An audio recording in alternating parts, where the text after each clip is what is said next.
Hey friend, please subscribe. 1 second for you. Big deal for me. I was 37 then, but I'm telling this now at 56, and I can still hear the bailiff say, "All rise," like it just happened last week.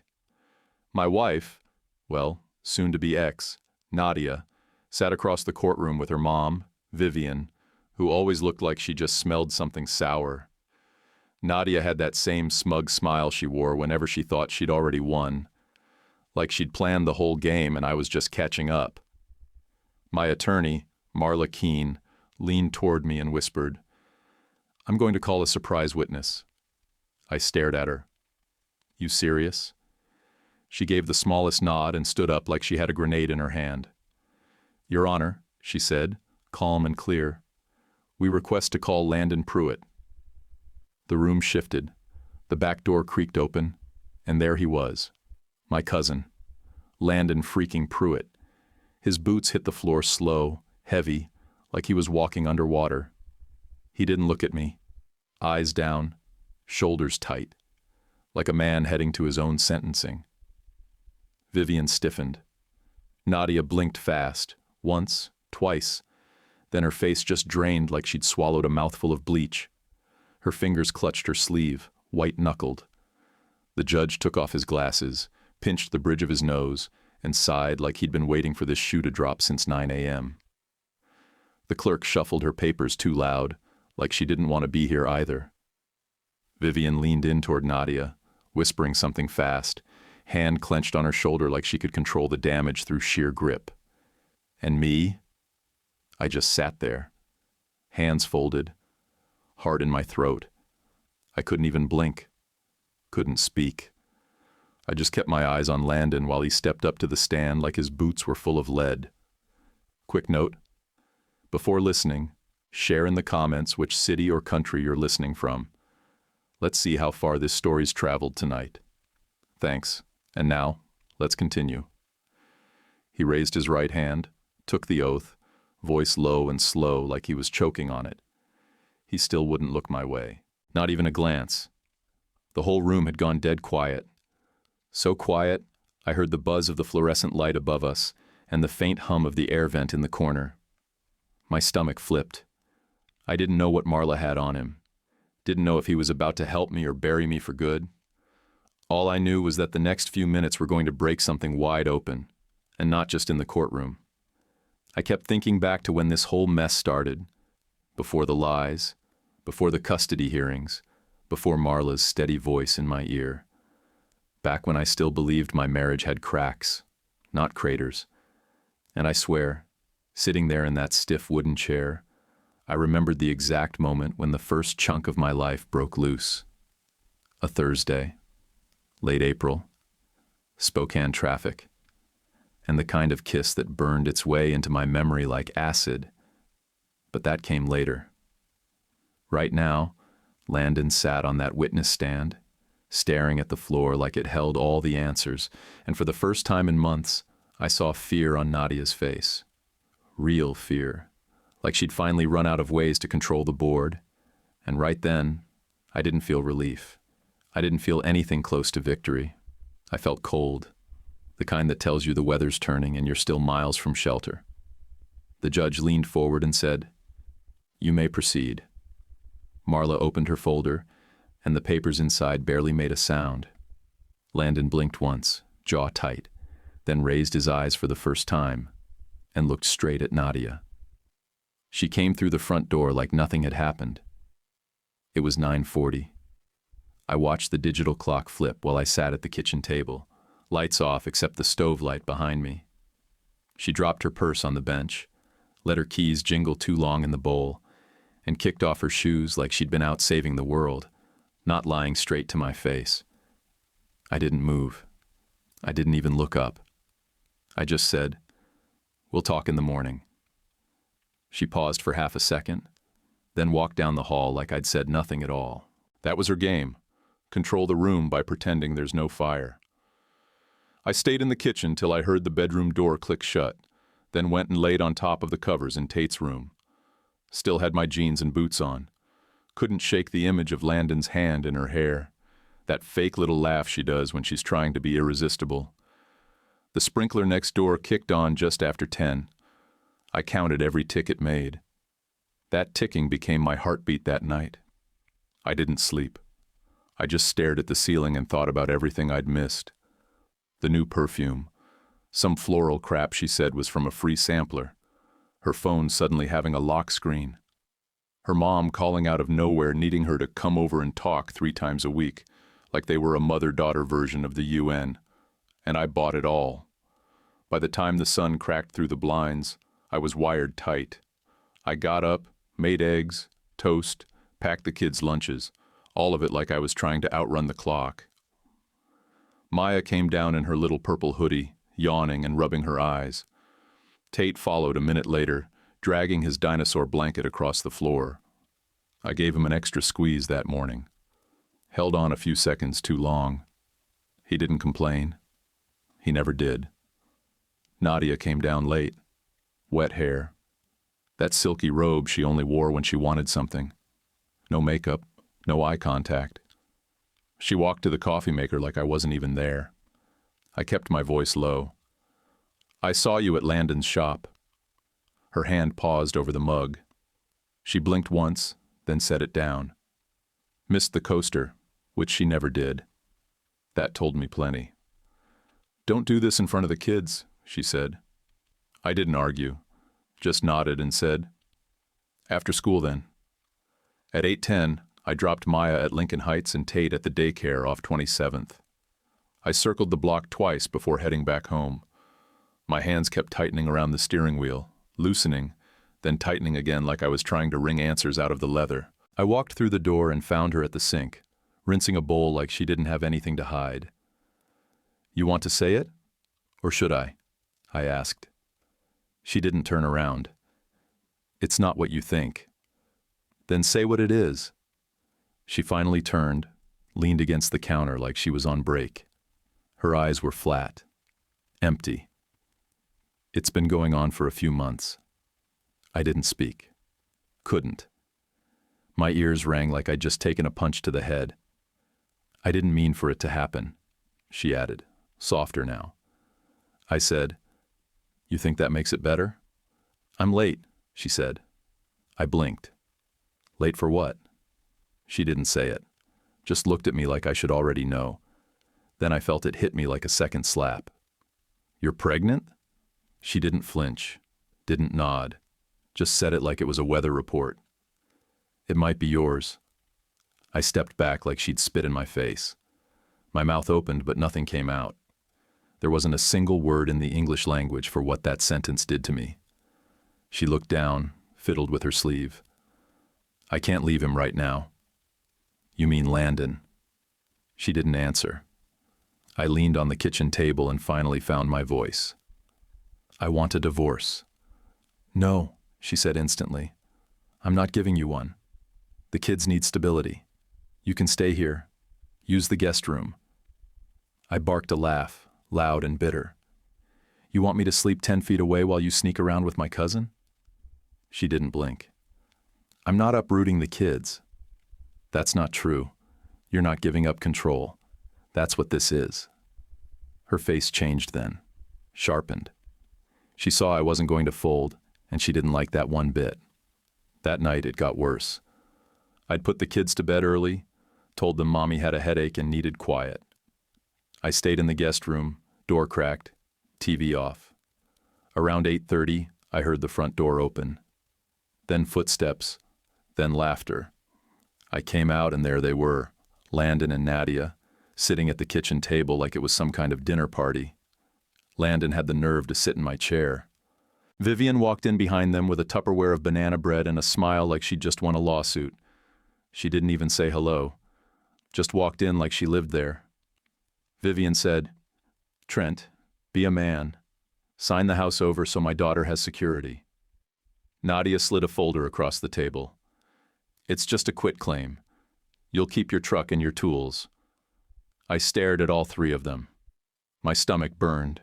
My pulse hammered in my ears. I didn't touch the folder. Instead, I walked down the hall, grabbed the kids' backpacks, both birth certificates, and my dad's old metal tackle box from the hall closet. Packed it all in less than 10 minutes. I walked out at 9:15 with Tate on my hip and Maya clinging to my coat. We stayed 2 nights in a weekly rate place on Sprague, $86 a night, cash. Bed smelled like pine cleaner and sadness. Then I found us a 2-bedroom near 14th and Ray. $13.80 a month, rough paint, weak water pressure, but it had a working lock and no ghosts in the kitchen. That was all I needed to start over. The room on Sprague smelled like old carpet cleaner and mildew, but Maya liked the bunk beds, and Tate was just happy we had peanut butter. That first night, I kept my phone by the pillow and didn't sleep more than 10 minutes at a time. Every sound outside made me think Landon was dumb enough to come looking. He didn't. Next morning, I walked the kids down to the corner for donuts. It was cloudy, wind sharp. I didn't have gloves, so I held the hot coffee cup too tight just to feel something. Maya asked if we were going home soon. I told her this was home for now. Later that day, I drove over to the house when I knew she wouldn't be there.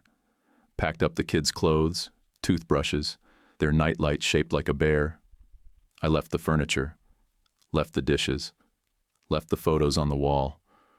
I didn't want a single thing from that kitchen, especially not the table where Landon had sat like he belonged there. The next evening I met with Nadia at her mom's place. Neutral ground, if you could call Vivian's living room neutral. Beige everything. Her scentless fake candles lined the mantel like trophies for a game no one wanted to play. Nadia sat stiff on the couch, arms crossed, face pinched like she hadn't slept either. Vivian stood by the fireplace like a lawyer who'd never passed the bar. "I want the kids this weekend," I said. Vivian chimed in first. "You abandoned your family, Trent. Showing up now doesn't fix anything." I looked at Nadia. "That true? I abandoned them?" She wouldn't meet my eyes. "You left." I nodded slowly. "You're right, I did." Vivian stepped forward. "You think you can just come and go? Take what you want? This isn't some garage sale, Trent." "I didn't come for furniture. I came for my kids, and I'm not asking." "You don't have legal rights to custody yet," Nadia said. "Not until the court decides." "Then I'll see you in court." She flinched at that. Not much, but I saw it. The way her lip twitched. The way her foot tapped once on the carpet before she caught herself. That night I called a buddy of mine, Devin, from the warehouse. Told him I needed a lawyer. He said he knew a name. That came later. For now, all I had was a week-to-week rental, a thin mattress that squeaked every time I turned, and 2 kids I didn't want to lose. I went to Walmart, bought some cheap curtains, and a plastic drawer set so the kids had somewhere to put their socks. Maya made a sign for the door with marker. Fort Awesome. I taped it up like it was a lease agreement. But peace didn't last long. A few days after that little standoff at Vivian's, I got home from work and found an envelope duct taped to the apartment door. No stamp, no address. Just my name written in black ink, like it had been scratched in with a nail. Inside were 3 things. A picture of Nadia holding her stomach like a maternity ad. A note that said, "We're starting a family. Please don't interfere." And a copy of a quitclaim deed folded so the signature line faced up. It wasn't just tone deaf. It was war. I called her. Straight to voicemail. Left a message. "Don't tape anything to my door again. This isn't high school." Next morning I dropped Maya off at school and Tate at daycare. Same as usual. On the way back to my truck, I noticed a red sedan idling across the street. Tinted windows. Landon's plate frame from the shop on Illinois. He drove off when I looked straight at him. I started documenting everything after that. Wrote it all down in a spiral notebook I bought from the gas station. Dates, times, weird stuff. Just in case. Then came the hammer.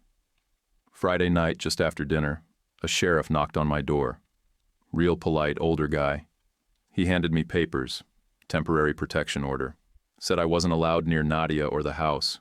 Claimed I'd punched a hole in the wall beside her head. My ears went hot. "That isn't true," I said. "There's no hole. The one she's talking about. I patched that last winter when the doorknob went through." He didn't care. "Tell it to the judge," he said. I filed a response at the courthouse Monday morning. Spent $10 printing photos off my phone from February, showing the patch job. Even had a picture of the paint bucket I used. Good thing I'm the kind of guy who takes before and after shots of everything he fixes. It wasn't about proof. It was about principle now. The judge reviewed my response and tossed the emergency filing, setting a formal hearing we knew they'd never attend. That weekend, Maya got sick, just a stomach bug. But I stayed up with her all night. She kept asking when she'd go back home. I told her soon. I didn't know if it was true. Sunday night, I texted Nadia. Need a new custody schedule. You want to be difficult? I'll file first. She replied an hour later. You walked out. Don't cry now.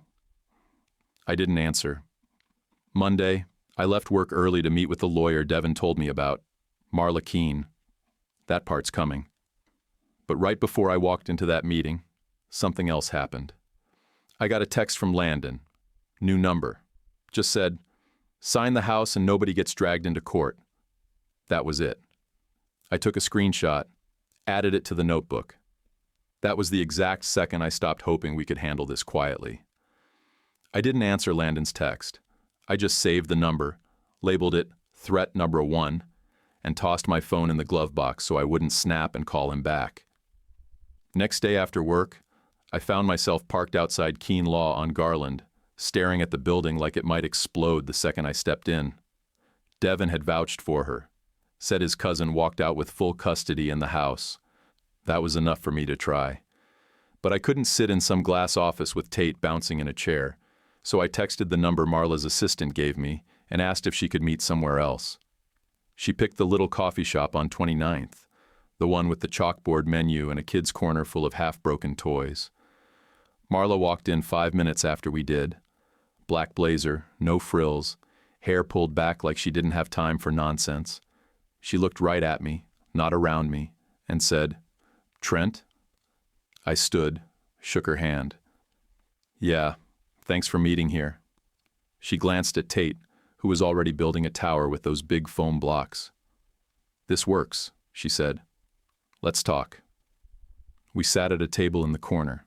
I had my spiral notebook, but I didn't even crack it open. I didn't know where to start, so I just let it spill out. Short, broken sentences. Landon, the shop, the door hole lie. Vivian acting like a district judge in her own living room. Marla didn't interrupt. She just nodded now and then, and wrote everything down in this legal pad that had one of those stiff cardboard backs, like she'd been using it since law school. She asked straight-up questions. "When did you see them together?" "April 24th. "When did you move out?" "Next night." "Who watches the kids after school?" "Me. Nadia used to pick them up twice a week, but lately it's all me." "How much did you make last year?" 74.6 with mileage." She kept writing.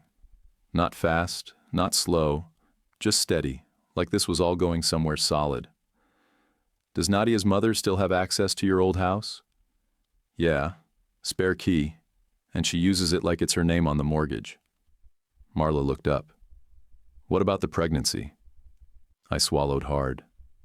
She said she's late. Told me it might be mine. Didn't sound too convinced. "She tell you that before or after you mentioned divorce?" "Before. She said she couldn't leave him.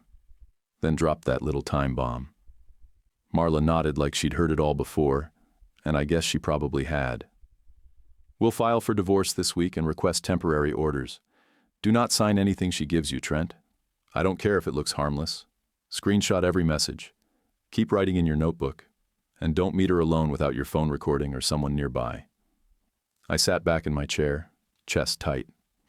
I don't want to be that guy. The paranoid one. She leaned in a little. "You're not paranoid. You're in a fight. If you want custody, if you want the judge to take you seriously, you need a paper trail longer than your emotions." The retainer was $4,200. I didn't argue. I didn't blink. That night, I listed my dad's old 14-foot aluminum boat on Facebook Marketplace. It had been sitting on cinder blocks in my mom's backyard since he passed. Needed a new plug, and probably a full patch job, but a guy in Cheney took it for $12.50. Said he liked projects. I loaded it onto his flatbed myself. Felt like sawing off a piece of my ribs, but I did it. I used part of what was left to buy Maya a used desk from a guy on South Perry. $40 flat. Wobbled a little, smelled like lemon cleaner and stale gum, but it fit in her corner of the room. She ran her hand across it and said, "It's like a real school desk." That same day, I started parking 2 blocks away from the rental. Didn't trust Landon not to show up unannounced. I also changed the locks. Landlord didn't love it, but I paid for the hardware and did it myself. At night, I stayed up way too late watching Tate breathe. He snored soft, like a tiny dog. Something about hearing him sleep reminded me that not everything was ruined. At least not yet. Marla filed everything within 48 hours. Divorce petition, request for temporary custody, financial disclosures. We got a temporary hearing date, May 19th. It was circled on the calendar in thick red marker, Maya's idea. In the meantime, I started taking photos of everything. Maya's backpack on the kitchen chair, the kids brushing their teeth, lunches packed, gas receipts, anything that showed I was the one doing the work. I didn't know what would matter, so I just grabbed it all. Nadia sent a text saying she wanted to pick the kids up from school, sometime next week. I said she'd need to give me a schedule. She fired back, "Don't be difficult." I didn't respond. Just logged it in the notebook with the date and time. I picked up a cheap laser printer from an office supply store and started printing copies of everything, just in case my phone ever got stolen or accidentally lost. Every night I added something new to the file. Every day I got a little quieter. Not sad, just focused. Like someone loading a truck before a long haul. By the end of that week, I had 3 binders. One for communication, one for receipts, one for the parenting stuff. Marla said, "Judges don't care how angry you are. They care what you can prove." So I stopped talking and started documenting. I was halfway through reheating leftover spaghetti when my phone buzzed again. Landon. New number. "Last chance. Sign the house over and we keep this out of court." I stared at it for maybe 3 seconds before I screenshot it, labeled it threat number 2, and sent it to Marla with 0 commentary. She responded 10 minutes later. "Thanks. Documented. Don't engage." That's when I knew. This wasn't about custody, wasn't even about money. This was about control. They thought I'd fold under pressure if they hit hard enough and fast enough. I've never been the folding kind. The pressure started picking up in public, not just in my inbox. First came the whispers at church. Vivian had her own PR campaign going. She wore her sad eyes and hymn book face, telling folks I'd abandoned my family, saying I'd left my kids like a stray dog chasing a passing truck. Nadia doubled down on Facebook. Big paragraph about choosing happiness, breaking generational cycles, and stepping into her power. Looked like something stolen from a Pinterest divorce board. Couple of her friends commented heart emojis. One said, "So proud of you, babe." It made me sick. I didn't reply. I printed the post and filed it in binder 2 under public statements. That habit paid off. Those February patch photos ended up saving me in court. Work started to get messy around that time too. One of the big GCs I delivered to, Stratton Industrial, called my supervisor and asked if I was stable enough to manage their South Hill delivery. Word was, someone said I was in the middle of a messy domestic situation. I kept my mouth shut and my numbers up. Didn't miss a route. Didn't take a day off. Let my performance do the talking while the rest of my life burned behind me. At home, I kept things tight. Simple dinners, shower schedules, clean clothes, no room for chaos. I washed dishes while Maya read on the floor, and Tate used my forearm as a road for his toy dump truck. Then one night, Maya's teacher called. Said she'd drawn a sad picture during class. A stick figure in a corner. Another with a big mouth and lines coming out of it. She didn't say it was Landon, but I already knew. I waited till bedtime. Maya curled up with her soccer blanket, and I asked, "Was everything okay at Mom's?" She stared at the ceiling. I don't like Landon's laugh. It makes me feel yucky inside. That was all she said. That was all I needed to hear. I didn't push her. I just rubbed her back and whispered, "You're safe here, okay?" She nodded, but I could tell she wasn't totally convinced. The next day, I got another little gem. Nadia texted me a picture of a pregnancy test. 2 lines. Date scribbled in pen across the corner like some kind of stamp of authenticity. Underneath she wrote, "Let's act like grown-ups." What did that even mean? I stared at the photo for a full minute. Then I deleted it and wrote down the text in the notebook, just like everything else. I wasn't playing the reaction game anymore. That night, I pulled out my laptop, changed every single password I had, email, banking, even my Netflix. Then I went to a credit union off Grand and opened a separate checking account under just my name. First deposit, $610. That was all I could pull after paying bills, but it was mine, and it was clean. I took my name off the old joint account and left exactly 62 cents in it. That was my line. Marla called the next morning. "Any new drama?" I told her about the Facebook post, the test strip, the new bank account. She said, "Good. That's smart. Keep doing the kid stuff. Judges like stability because it's not about you or her. It's about them." So I leaned into that. Lunches stayed simple. Half a ham sandwich, apple slices, string cheese. I started tucking in little notes for Maya that said things like, "You're tough or you can do hard things." She didn't say much about them, but I caught her smiling once as she tucked one into her pencil case. Vivian made another move that weekend, sent an email to my work account, by mistake, CCing Nadia and claiming she was concerned about the children's welfare, said I was erratic, said I might need professional help. I didn't respond. I printed it. Binder 2, subsection, interference. At this point, it wasn't about custody anymore. It was about getting me to break, trying to get me angry enough to yell, desperate enough to sign, reckless enough to storm in and make a scene. I wasn't giving them that. I stayed on script. I stuck to the notebook. I kept the receipts and the bedtime routines and the scheduled pickups. I folded laundry with my jaw clenched and played Uno like it was the last game on earth. Because I knew what they wanted, and I knew I wasn't giving it to them. Court was set for 10 a.m., May 19th. I dropped the kids at school early, stopped by the gas station for a black coffee and one of those stale sausage biscuits, and sat in the parking lot for 10 minutes before I walked in. I wore the one decent shirt I had, the light blue button-down that didn't pull too bad across the shoulders if I kept my back straight. I'd ironed it the night before on a towel across the counter. The courthouse smelled like old books and nerves. I met Marla by the metal detector. She wore black again, hair tied up, binder in hand, cool and sharp, like she had courtroom blood in her veins. "You ready?" she asked, flipping through her notes. "Not even a little," I said. She gave a small smile. "That's fine. Just answer straight. Let them flail. You keep steady." Up in courtroom 2B, the judge was already on the bench when we walked in.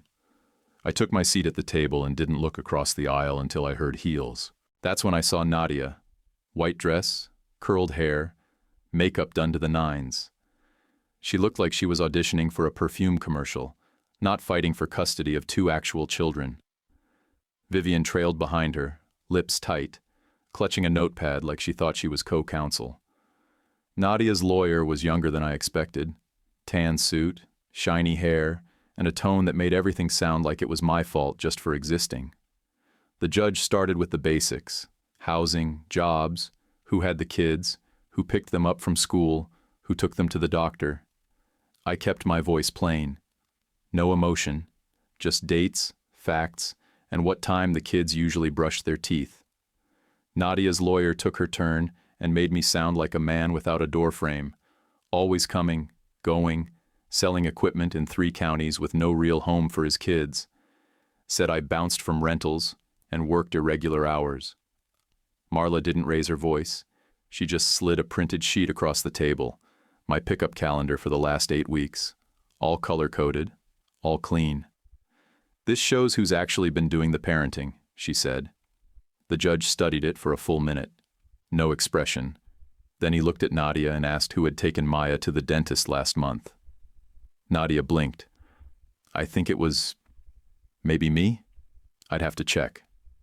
I didn't say a word. I knew damn well it was me. Maya had a cavity filled, and I sat in the waiting room with Tate watching YouTube videos of dump trucks. 5 minutes later, the judge read the order. Children will remain primarily with father during school days due to continuity of schedule. Mother will have Thursdays and alternating weekends. Nadia sat still. Didn't say a word. Didn't blink. She just looked over at Vivian, who scribbled something angry into her notebook like she was writing her own judgment. I exhaled for the first time in 20 minutes. Marla gave my arm a tap under the table. I didn't smile, didn't gloat, just nodded.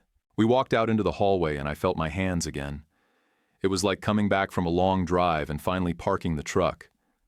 Then, just before we reached the elevator, I felt a shoulder brush mine. I turned and saw Landon standing there in a gray button-up like he thought he belonged in the building. "This won't stand," he said, real low. I looked down at his shoes. Scuffed boots, bad laces. That was the only reason I didn't say what I wanted to say. Instead, I turned to Marla. "Let's go." Back at the apartment that evening, Maya asked if she could put her old soccer medal on the wall above her bed. I helped her find a thumbtack and stood on a kitchen chair while she directed where it should go. "You bet," I said. "Right here?" "A little higher," she said. "There. Perfect." That night, I slept. Really slept. First time in weeks it wasn't just dozing with one eye open, heart pounding. It felt like someone had finally turned off the generator in the back of my skull that had been humming nonstop since I walked out of that house. 2 days later, I walked outside to find a line carved into the side of my truck. Deep, angry, all the way from fender to tailgate, like someone keyed it with a purpose. I didn't panic, didn't lose my head. I took 7 photos, different angles, time-stamped. Then I filed a report at the station and printed 2 copies for Marla. Cost me $48 at the junkyard off Sprague to replace the busted handle they'd yanked half off. I didn't claim it on insurance. I didn't want to give anyone an excuse to say I couldn't afford to maintain my vehicle. Marla looked at the pictures and said, "Add it to the file. Stay clean. No reaction. Let them keep stepping in their own mess." So I did. I took the kids to the library that weekend. Let Maya pick 3 chapter books. Tate picked a DVD with trains and nothing else. We got ice cream afterward and sat on the curb outside 7-Eleven like we didn't have court hearings on the calendar and threats in our inbox. That Monday, I called the court clerk and confirmed the property hearing date. August 6th, 11 weeks away. Felt like a year. I hung up, looked around the apartment, messy, cramped, loud with kid energy, and thought, okay, I can hold the line. It was the last Thursday in June, sun dragging long across the pavement, air thick like it was holding its breath. I was carrying groceries up the stairs, one paper bag tucked under my arm, milk sweating through the handle, when I saw it. Note taped to my front door. Sharp black ink, crooked handwriting. No name, no signature, just, "Meet me, 8:30 p.m. Harold's on Trent. Come alone." I stood there holding that piece of paper, heart already beating faster, wondering what kind of stunt this was. I thought about tossing it, thought about ignoring it. But something about the handwriting, about the "come alone" part, made my stomach twist. I put the milk away, told the sitter I'd be back in 2 hours, and drove out to Harold's just before dark. It was the kind of place that still had ashtrays even though nobody smoked anymore. Booths cracked from years of elbows, waitstaff that didn't ask questions they didn't want real answers to. I slid into my usual booth in the back. Waitress brought me a coffee without asking. "Your friend coming?" "We'll see," I said. He showed at 8:42. Hat pulled low like he was trying to dodge a camera that wasn't there. I saw him spot me, hesitate, then walk over like every step was work. Landon slid into the booth across from me and kept his eyes on the table. She told me it was over, he said, voice low, almost hoarse, that she'd left you for good, that we were starting a life. I didn't say a word. Then last week, he went on, she said the baby might be yours again. Switched it like a channel. I stared at him, letting silence fill the space he didn't have the balls to occupy. He reached into his jacket and pulled out an old phone. Not his current one. Some beat-up Android with a cracked screen. He slid it across the table. She had me help fake the door photo, he said. Told me if you looked dangerous, the judge would kick you out of the house. Said it was just temporary. I unlocked the screen. His hands didn't move. There were messages, screenshots, texts between him and Nadia, between Nadia and Vivian. Lines like, if he thinks the kids aren't safe, he'll sign. Pressure works. He's prideful, but not stupid. Use the test. He's terrified of losing them. And then a voice memo. Nadia laughing. I played it with the volume low, but it still landed like a dropped wrench. He'll sign if we dangle the kids long enough. He's all bark. I stopped it halfway through. My ears were hot. I felt that kind of rage that starts in the neck and moves up into your jaw, the kind that makes you forget you're in public. I flattened my hands on the table and looked at Landon for the first time. He wouldn't meet my eyes. I'm not proud, he said. I'm sick over it. I told her I was done, and she turned cold, like I didn't matter. If I get subpoenaed, I'll go. I'll testify. Whatever you need. Why now? I asked. He finally looked up. His face looked like he hadn't slept in a week. Because she's not leaving him either, he said. I'm the other guy now. That sat between us like a rotting fish. He didn't offer excuses. I didn't ask for any. We just sat there while the waitress dropped the check face down and walked away like she knew better. I didn't finish the coffee. I didn't touch the receipt. I just walked out and texted Marla from the parking lot. He'll testify. He's got recordings and messages. We'll bring the phone. I didn't even wait for a reply. Just drove back home in silence. That night, I laid in bed staring at the ceiling. No TV, no white noise, no hum of traffic. Just silence and the realization that the worst parts of the last 3 months weren't even the betrayal. It was how much energy I'd spent trying to stay decent while they played dirty. I wasn't happy. I wasn't vindicated. I wasn't even angry anymore. Just tired. Tired in a way that went all the way down to the bones. 3 days later, I got home from picking up a gallon of milk and found the front window to the apartment cracked open a half-inch. Not broken, not smashed, just lifted like someone had used a screwdriver on the lock. Inside, nothing was stolen. Nothing was broken. But the kids' dresser drawers had been opened. Tate's socks on the floor. Maya's journal flipped open to a random page and left that way. It was just messed with. I called the landlord, filed a report, then fixed the latch myself. Drilled in a new one, slid a broomstick into the window track, and moved both kids' beds to the far wall, just in case someone ever tried again. That night, I sat at the edge of the bed while they slept, and told myself I was going to make it to August 6th. Didn't matter what else happened. That court date was the line I was holding, the only one that mattered. And this time, I wasn't walking in there with just notes and binders. I had ammunition. August 6th arrived like a court summons. I'd been counting down to it for 11 weeks, but when that morning came, it still felt like stepping into a headwind. Courtroom 3B, 9 a.m. sharp. Property division, debts, assets, who keeps what. I'd already made peace with half the house in my truck. I wasn't there to win. I was there to finish. Nadia showed up 10 minutes late, white dress again, same as the last hearing.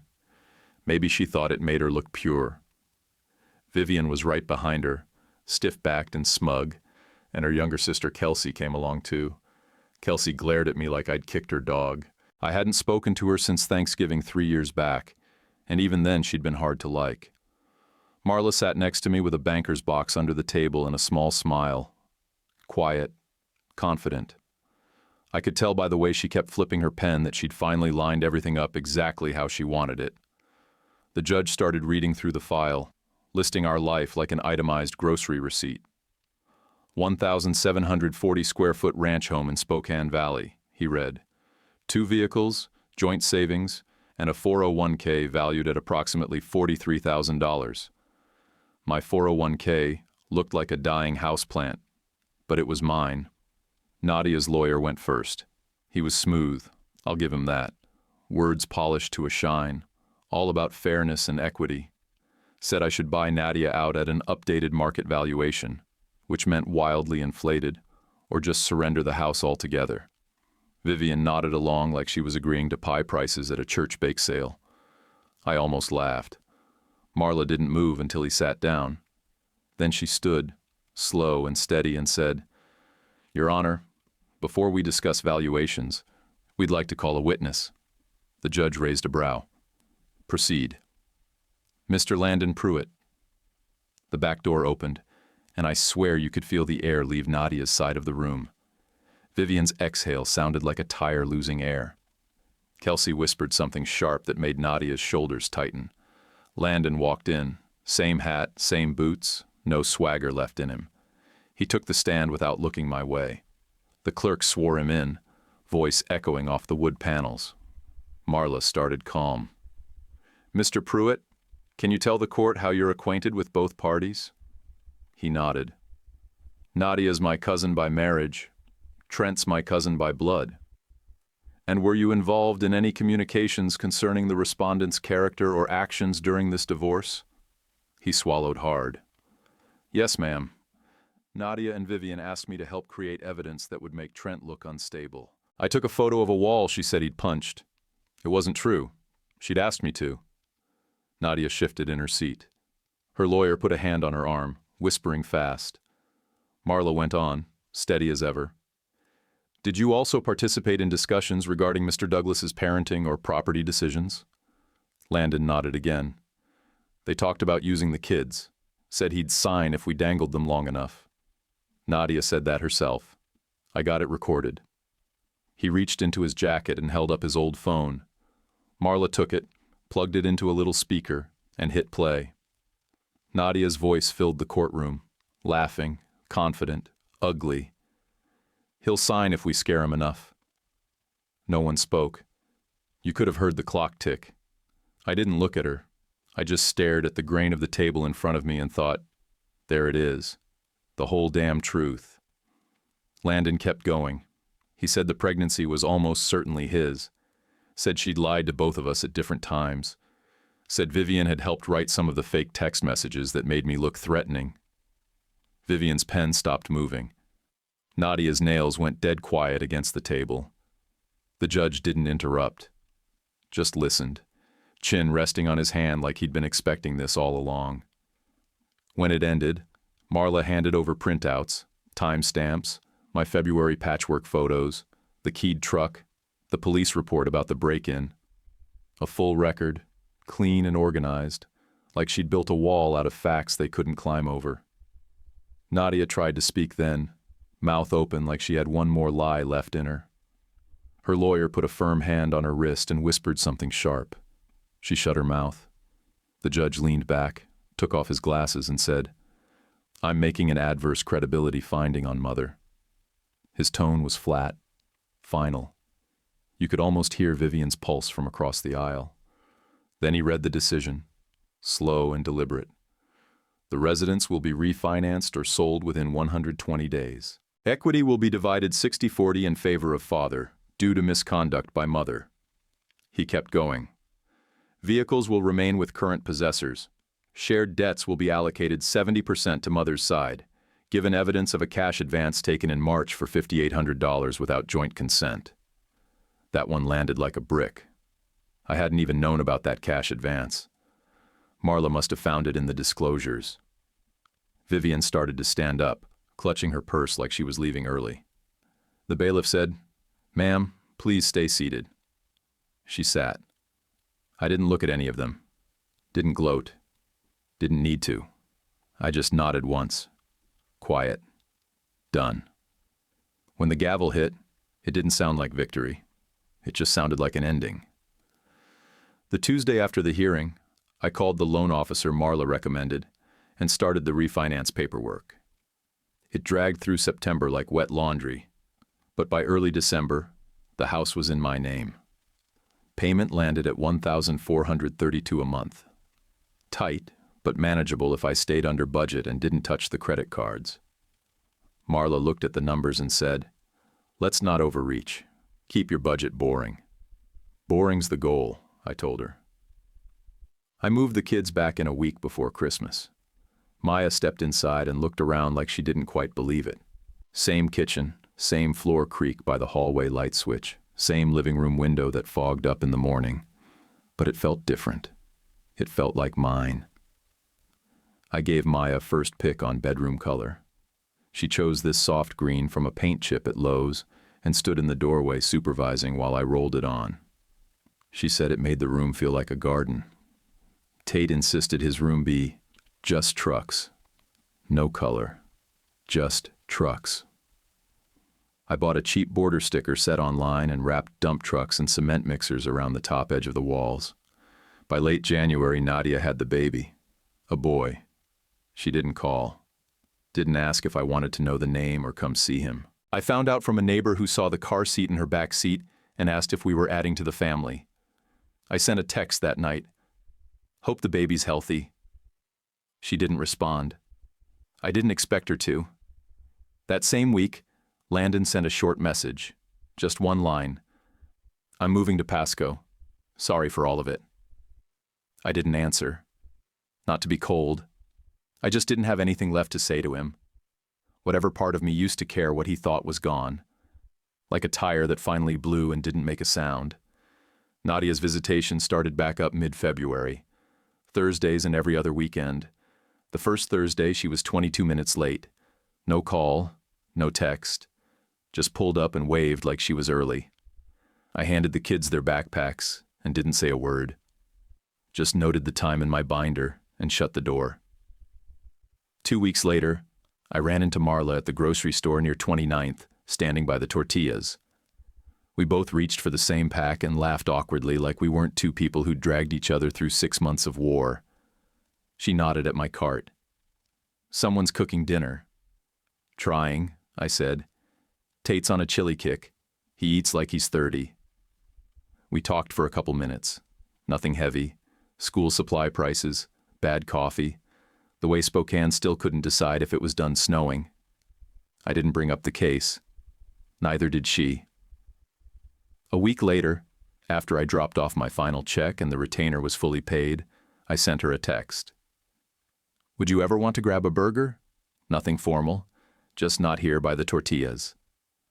She wrote back a few hours later. "After the decree's signed, lines stay clean." That made sense, and it told me she wasn't just being polite. The final decree came through on October 28th. I got the email from the clerk, read it through twice, then printed it and tucked it in a folder I labeled simply, "Done." That evening I took the kids for hot chocolate at the park, and we walked the Centennial Trail till the sky turned this deep watercolor pink. Maya kicked at leaves. Tate asked if he could build a fort out of sticks and named it Fort Truck Planet. After they fell asleep, I sat on the couch and texted Marla. "Decree's in.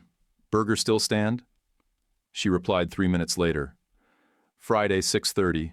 I like onion rings." We went to this little place on Division. Greasy tables, baseball game on a tiny screen, the kind of joint where the ketchup bottle always feels half warm. She ordered a bacon burger with extra pickles. I got the same, just to keep it easy. We didn't talk about court. Didn't talk about Vivian or Landon or false claims. We talked about weird school fundraisers, the dog she wanted but hadn't gotten yet, and how Spokane roads felt like they were always mid-repair, but never fixed. She told me she'd been divorced 4 years, no kids, said she liked quiet and didn't trust people who bragged too much about how well they were moving on. When we walked out, the air was cold and clean, fall slipping into something colder. Driving home, it hit me. I hadn't thought about Vivian once that day. No mental arguments, no imagined comebacks, Not even the usual tension in my jaw. Just peace. The kind you don't recognize right away because it's been gone so long.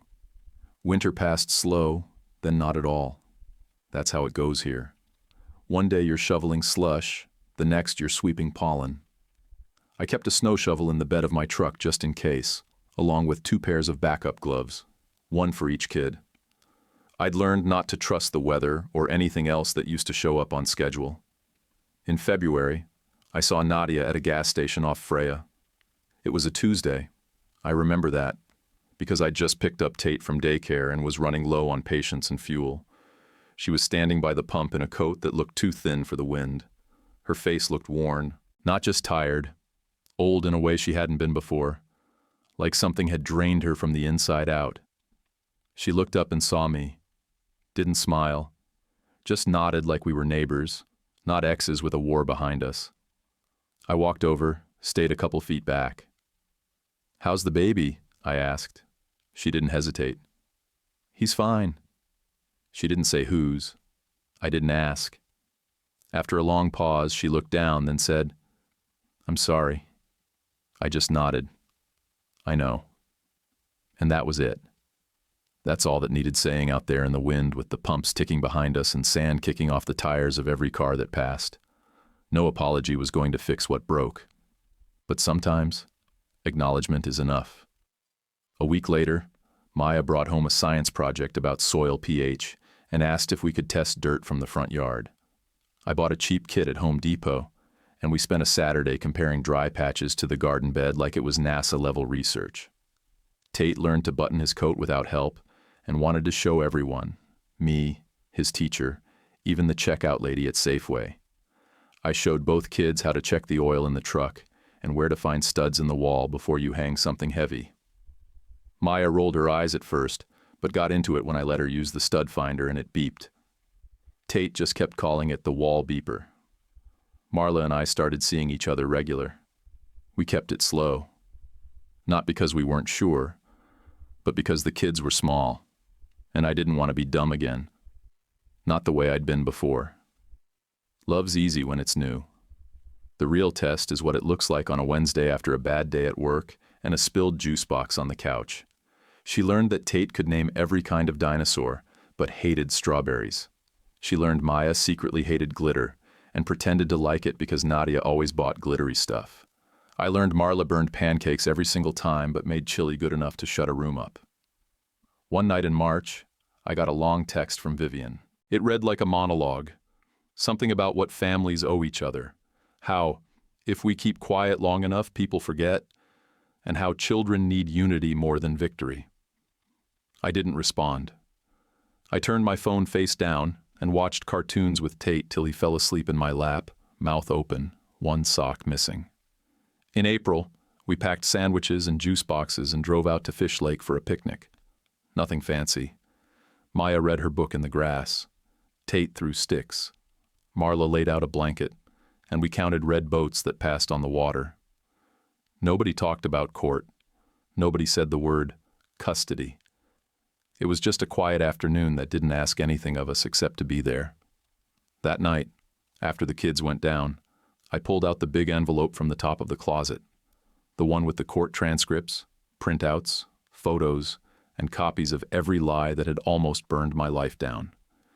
I put it all in a fireproof box, labeled it with the kids' names, and pushed it to the back of the closet. I'm not saving it to rehash the pain. I'm saving it in case they ever ask. I don't believe in big speeches. Not anymore. I believe in packing lunches, showing up on time, and telling the truth without dressing it up like a holiday. I lost a lot. No question about that. But I kept what mattered. And if there's any revenge worth anything, it's this. When I turn the porch light on at 8:02 p.m., I know exactly who I'm turning it on for. What would you have done if someone you loved betrayed you that deeply? Fight to rebuild, or walk away for good? If this story hit home, leave a comment, tell us what you think, or just write "great story." It really helps the channel grow. And for you, it's just one click to like and subscribe. YouTube picked this for you. Tap it. Let's see if they guessed right.